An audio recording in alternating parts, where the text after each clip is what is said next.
Cranmer, a man that is, who realised that there was a bit of a gap in the market. Henry VIII wasn't getting his way.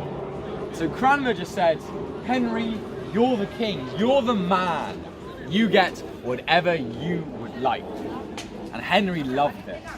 So first he makes him his ambassador to the Vatican, then the Archbishop of Canterbury, the most powerful religious figure in all of England. That was a narrow escape.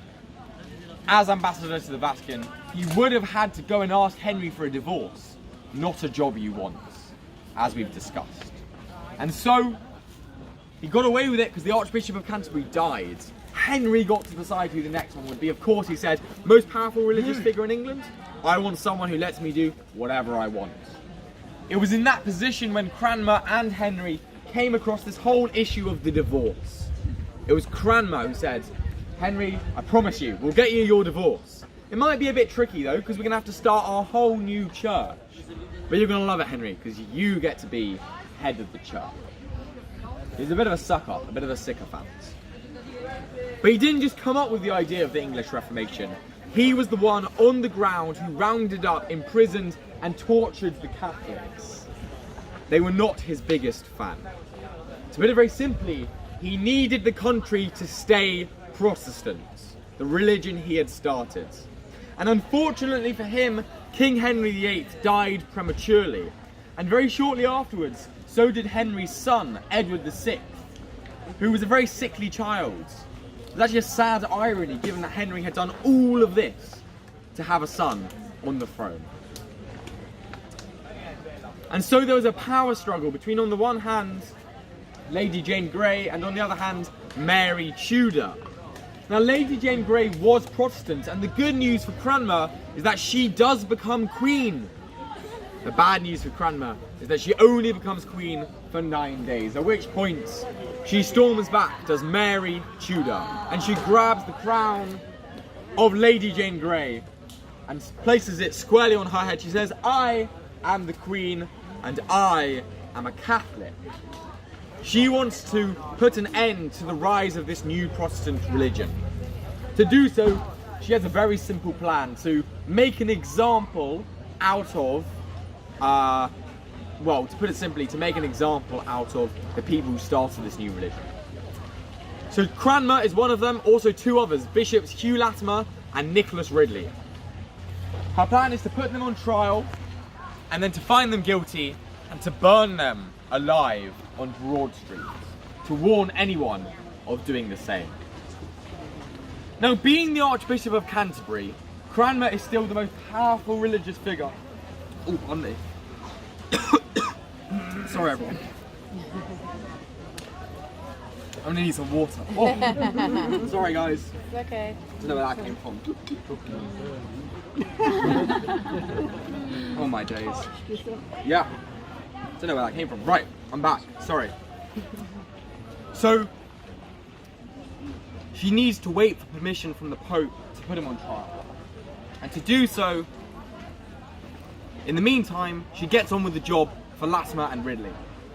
So she finds them guilty, she marches them down Broad Street, and she ties their hands above their heads on the funeral pyre.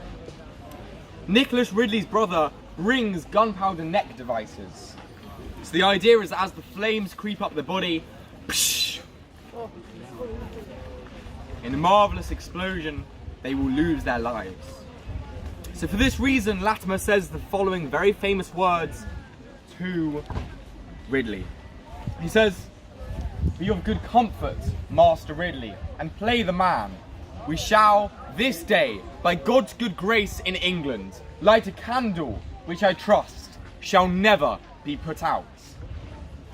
Translation, no one will ever forget this, so for goodness sake, be quiet, be brave. Latimer follows his own words perfectly. Psh, he loses his life. But Ridley's head device fails to operate correctly, so he burns slowly and agonizingly on the freshly cut wood. He screams out, Lord have mercy, I cannot burn, I cannot burn, I cannot burn." That was how it was recorded, at least, in the diary of Thomas Cranmer. forced to watch the entire thing, the fate, that is, that would surely soon befall him as well. And sure enough, by 1556 in March, Mary had the green light, the go-ahead from the Pope. She's allowed to put him on trial. And in the intervening time period, when he was imprisoned, he'd actually signed a private agreement to say, no, I was wrong, Mary was right. Catholicism is the true religion, the true way to heaven, not Protestantism. Now Mary wants him to say that on the public stage. You know, she wants him to say this as the most powerful religious figure in England, as the person who came up with this whole new religion himself.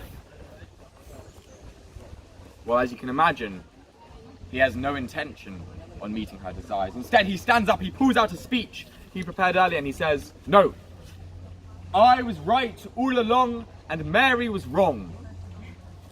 Protestantism is, always has been, and always will be the true way to heaven, not Catholicism. By writing those words, signing that agreement with Mary, my hand betrayed me.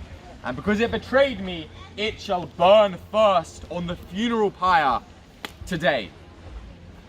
It was a very dramatic promise to make, but by making that promise, he sealed his fate. Of course, the Catholics in the audience hated this, and they screamed, burn him, burn him, burn him, as they found him guilty. Burn him, burn him, burn him, as they led him down Broad Street. And burn him, burn him, burn him, as they tied his hands above his head on the funeral pyre like this. Now, unlike Nicholas Ridley, Thomas Cranmer was brave and did not scream out. He had no luxury of the neck device. However, true to his word, he made his promise come true. And as the tongues of the flame licked the bottoms of his feet, he managed, with the strength of his religious conviction, to slip a hand out of his bonds, and he plunged it deep into the flames, engulfing him from below.